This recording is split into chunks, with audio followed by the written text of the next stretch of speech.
Bienvenue au Flash Info sur Kivu Morning Post à la une à l'occasion du 66e anniversaire de l'indépendance de la RDC.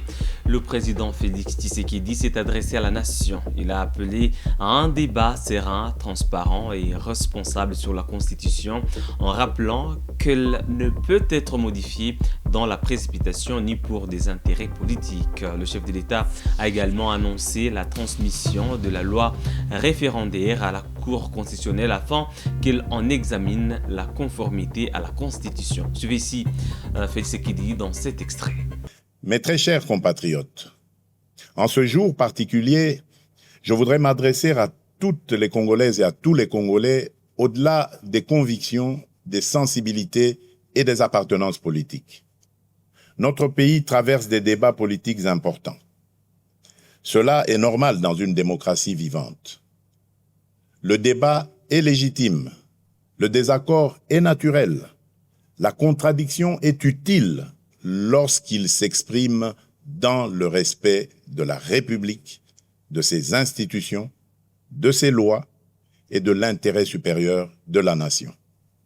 Je veux cependant rappeler un principe essentiel: aucune ambition personnelle ou partisane ne vaut plus que la paix de tous. Aucune divergence politique ne doit être plus forte que l'unité de la République. Aucune stratégie de conquête ou de contestation du pouvoir ne doit fragiliser la souveraineté du peuple congolais. J'entends les discussions suscitées autour de la Constitution et des réformes institutionnelles. Dans une démocratie, aucune question d'intérêt national ne doit être confisquée ni interdite de réflexion. Mais dans le même temps, aucun débat touchant au pacte fondamental de la nation ne peut être conduit dans la précipitation, la manipulation ou l'obsession politicienne. La Constitution n'est ni un instrument de circonstance, ni un objet de convenance. Elle organise notre vie commune, garantit l'équilibre de nos institutions, consacre les droits du peuple et protège la stabilité de la République. En débattre exige donc sérénité, rigueur, transparence et sens élevé de l'intérêt général. Ma responsabilité comme chef de l'État et garant de la nation est de veiller à ce que les débats engageant l'avenir du pays se tiennent dans le respect de la Constitution, de l'État de droit, des institutions et de la souveraineté populaire. Elle est aussi d'écouter, d'apaiser, de clarifier et, lorsque cela s'impose, de rechercher les voies d'un consensus national responsable. S'agissant de la loi référendaire adoptée par les deux chambres du Parlement, je tiens à rappeler qu'elle relève du fonctionnement normal de nos institutions et du principe de séparation des pouvoirs. Dans une république démocratique, le Parlement débat, délibère et légifère. Le président de la République, garant du bon fonctionnement des institutions, exerce les prérogatives que lui confère la Constitution. Les juridictions compétentes, quant à elles, veillent au respect de l'ordre constitutionnel et de l'état de droit. C'est dans cet esprit de coopération interinstitutionnelle et de respect de l'état de droit que j'ai déféré cette loi à la Cour constitutionnelle aux fins d'examen de sa constitutionnalité avant sa promulgation éventuelle conformément à l'article 160 alinéa 3 de notre Constitution. Cette démarche procède d'une conviction républicaine profonde. Dans une démocratie, aucune décision, aussi importante soit-elle, ne saurait s'affranchir des règles, des procédures et des garanties que nous impose la loi fondamentale. La République ne ferme pas la porte à aucun de ses enfants d'ailleurs, dès lors qu'ils choisissent la voie de la paix, du dialogue, du respect des institutions et de la loyauté envers la nation. Mais le dialogue ne peut être détourné de son sens. Il ne saurait devenir un instrument de pression, de contournement des institutions ou de remise en cause de la volonté du peuple telle qu'elle s'exprime conformément à la Constitution et aux lois de la République. Le peuple congolais est le seul souverain. Nul ne peut parler durablement au nom de la nation contre la nation elle-même. Nul ne peut prétendre défendre la démocratie tout en refusant les principes qui la fondent, à savoir le débat libre, le respect des institutions, la séparation des pouvoirs, la souveraineté populaire et la responsabilité devant le peuple. À ce stade, je voudrais surtout insister sur un point avec la plus grande fermeté: le recours à la violence, aux armes, à la haine, à la désinformation ou à toute forme d'atteinte à notre souveraineté et à notre intégrité territoriale ne saurait constituer un mode d'expression politique. Il ne peut en aucun cas ouvrir un droit particulier à la négociation, ni placer ceux qui menacent la République au-dessus de ceux qui respectent ses lois. Nous pouvons débattre, diverger et nous opposer dans le cadre républicain. Mais nous n'avons pas le droit d'affaiblir la nation au moment où elle fait face à des menaces existentielles. Face aux défis qui pèsent sur notre pays, l'unité nationale n'est pas une option, elle est une exigence historique, elle est un impératif absolu. J'appelle donc les acteurs politiques, de la majorité comme de l'opposition, les responsables sociaux, religieux, économiques, médiatiques et associatifs, ainsi que l'ensemble de la société civile, à faire preuve de hauteur, de retenue et de responsabilité. Pendant ce temps, Monseigneur François Abel Muhoya, évêque de Kindu, affirme que le changement de la Constitution n'est ni urgent ni nécessaire. À l'occasion du 30 juin, il appelle les responsables politiques à privilégier l'intérêt de la population plutôt que leurs intérêts personnels et à répondre à la souffrance des Congolais.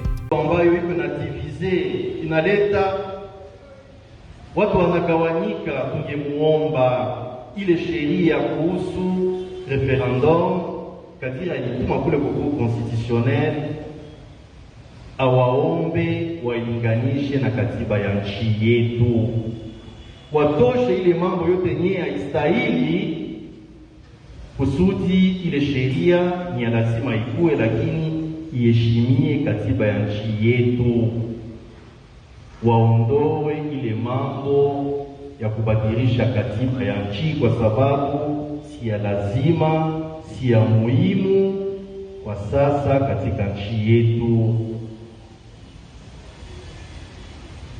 Napenda kuwalilia wanasiasa wa nchi yetu, msiangalie tu tumbo yenu, msiangalie mifuko yenu, mwangalie mateso ya Wanakongo. Ndugu wapenzi, tunateswa katika nchi.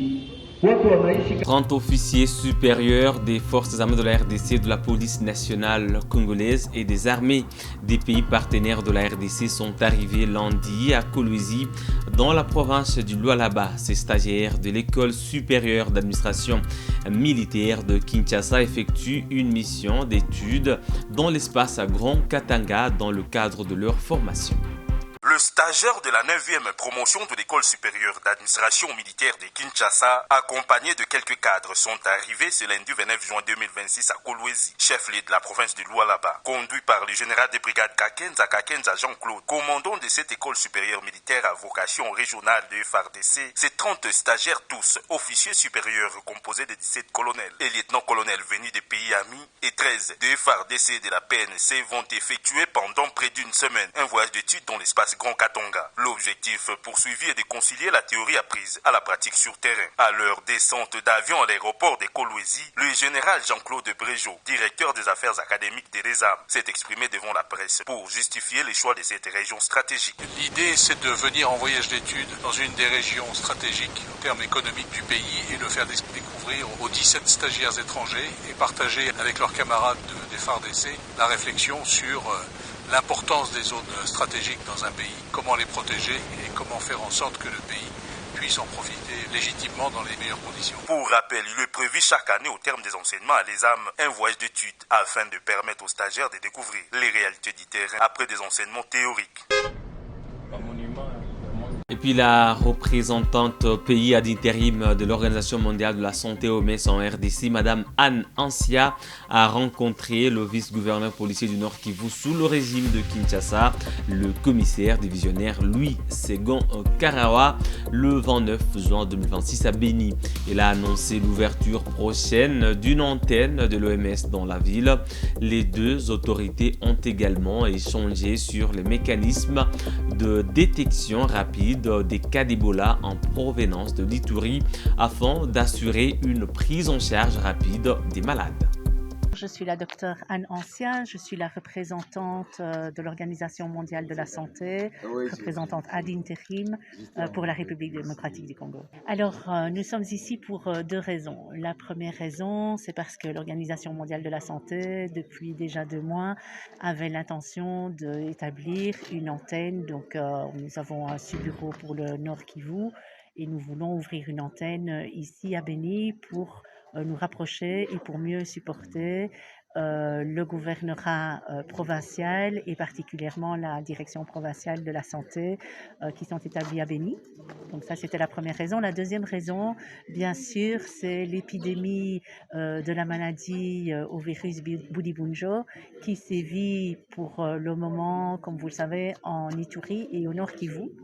Et nous sommes donc venus nous rapprocher du représentant du gouverneur, le général Karawa, pour nous discuter un petit peu de la situation actuelle, quelles sont les mesures qu'il pense qu'ils sont à prendre, quelle est la situation. Il nous a particulièrement fait part de ses préoccupations par rapport au niveau d'infodémie qui circule pour le moment sur la maladie à virus Budibunjo dans la province et aussi des mouvements de population qui continuent, qui viennent depuis l'Ituri, donc des personnes effectivement qui ont séjourné en Ituri et qui viennent et qui continuent malheureusement à porter la pathologie ici au Nord Kivu, et nous avons discuté de mesures possibles que nous pouvons prendre conjointement pour assurer des mouvements sécurisés de ces populations, éventuellement détecter de manière précoce des personnes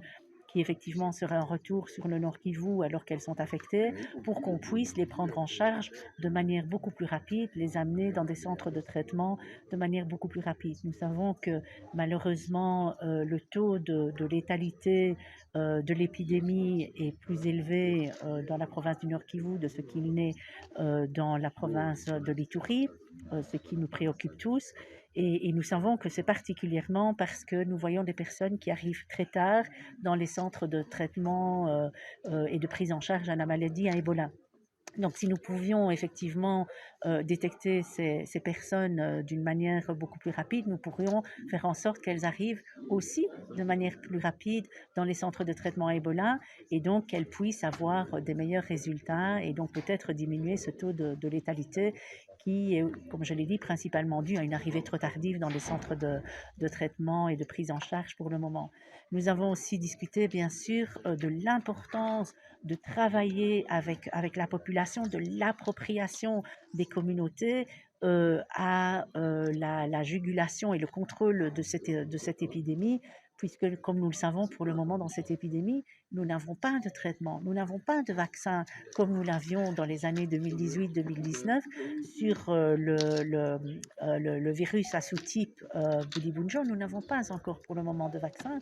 Donc nous devons vraiment travailler avec la population pour être sûr que les personnes suspectes viennent rapidement dans les centres de santé pour se faire diagnostiquer, se faire prendre en charge très rapidement, et que ces personnes aussi nous donnent la liste des personnes avec lesquelles elles ont été en contact préalablement pour qu'on puisse éventuellement isoler, commencer à suivre ce qu'on appelle les contacts à haut risque, qui ont un contact direct avec cette personne, la famille et autres, et aussi suivre toutes les autres personnes qui ont été en contact, les suivre de manière à ce que dans les 21 jours suivants, s'ils devaient présenter des symptômes suspects de la maladie, on puisse très vite de nouveau les diagnostiquer et de nouveau les prendre en charge. Comme ça, nous allons pouvoir rompre les chaînes de transmission, juguler cette épidémie et faire en sorte de sauver un plus grand nombre de vies dans la province du Nord Kivu.